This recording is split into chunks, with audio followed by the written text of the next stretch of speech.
Part 5: The Unseen Danger. Ever heard of something so strange, so unnatural, that it couldn't possibly be real?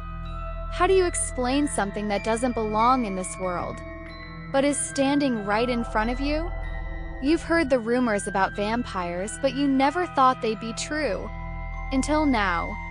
The old dorm isn't just a place for parties, it's a hunting ground. And now you've seen it with your own eyes. But what happens next? You realize that the girl and others like her are vampires.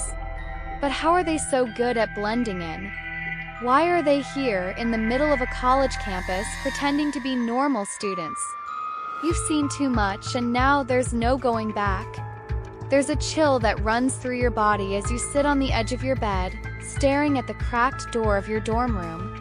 It's barely past midnight, and yet the silence of the building feels almost suffocating.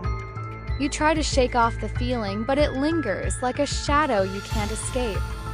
You remember how it all started. It was just another regular night at college. Everyone was gearing up for a weekend party at the old dorm across the campus.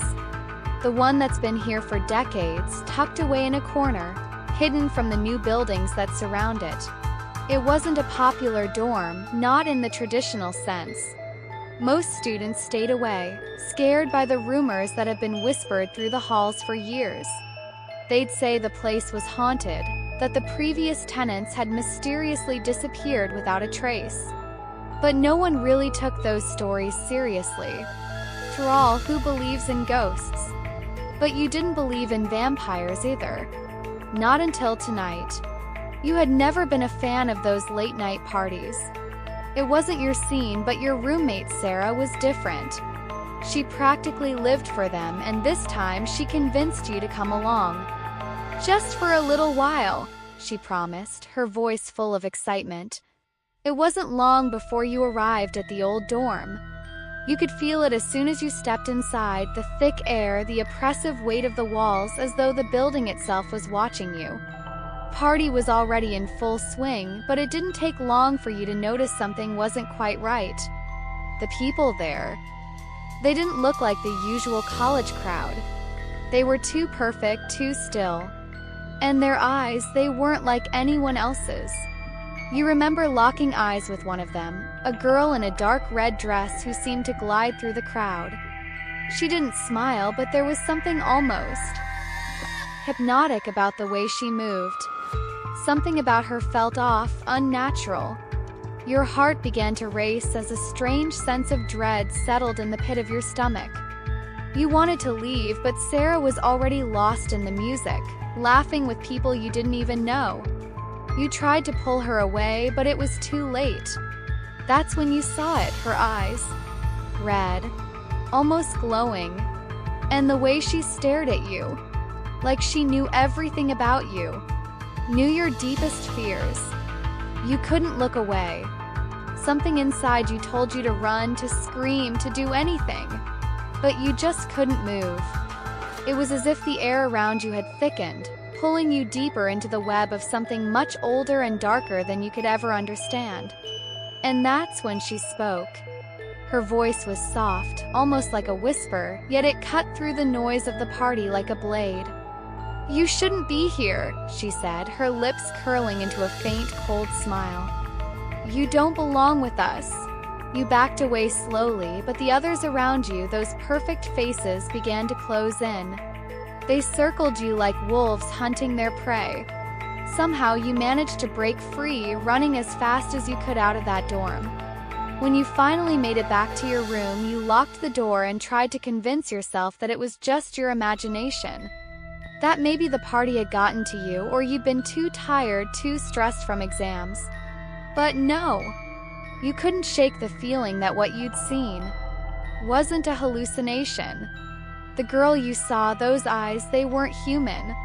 And now, as you sit there alone in your room, you can't help but wonder, what the hell did you stumble into? Why were they there? Why were they pretending to be students, to blend in? What do they want from you? The next few days were a blur. Your mind kept circling back to the party, to that girl, to the unease that gripped you every time you thought about her. Sarah tried to brush it off, telling you it was just some creepy vibe from the old dorm.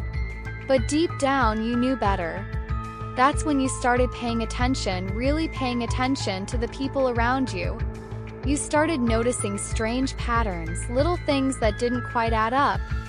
The students you had always seen hanging around the campus, especially those in the older, more isolated parts, were always the same ones. No new faces. No one seemed to age. And their eyes. There it was again. That unsettling redness, glowing faintly in the dark corners of the campus. You tried to do some research, looking into old records of the school, hoping to find some explanation, some history that could help you make sense of all this. What you found was terrifying. There were rumors, yes, but there were also records. Old, faded documents from decades ago that spoke of strange disappearances, unexplained deaths, and an unsettling number of people who simply vanished without a trace. Some even claimed that the original founders of the school, those who built the campus, had ties to an ancient bloodline, one that was said to feed on the living. The more you dug, the worse it got. The dorm you'd visited? It had once been home to the school's original faculty, the ones who were rumored to have lived forever. And now it seemed like the students there were following in their footsteps. Your mind raced as you tried to piece it together.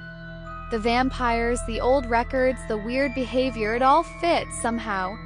The girl, the others in the dorm, they were part of something bigger, something ancient. And now they had noticed you. That's when you realized the truth. They weren't just blending in. They had taken control. They had infiltrated the campus, slowly replacing normal students with others like them, until there was nothing left but their twisted, eternal presence. And you? You were a threat. You knew too much. Terror really set in when you received a message late one night. It was from an unknown number, and when you opened it, all you saw was a single line of text. You should have left when you had the chance. Your heart skipped a beat. You knew exactly who it was from. The girl. The one with the eyes. She wasn't done with you.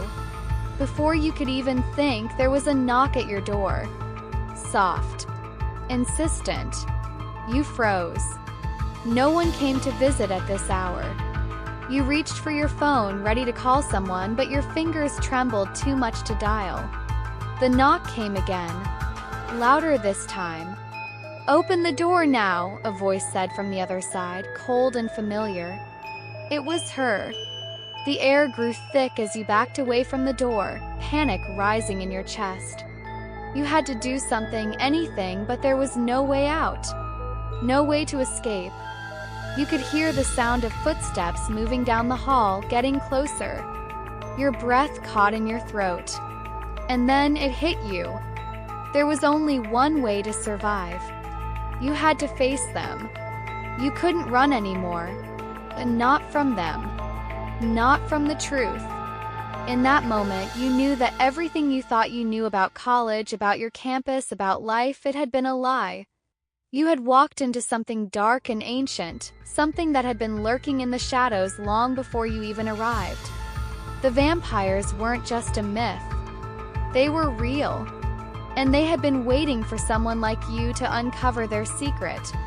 But now the game was on. There was no turning back. You either fight or you become one of them. Don't forget to hit subscribe so you don't miss what happens next.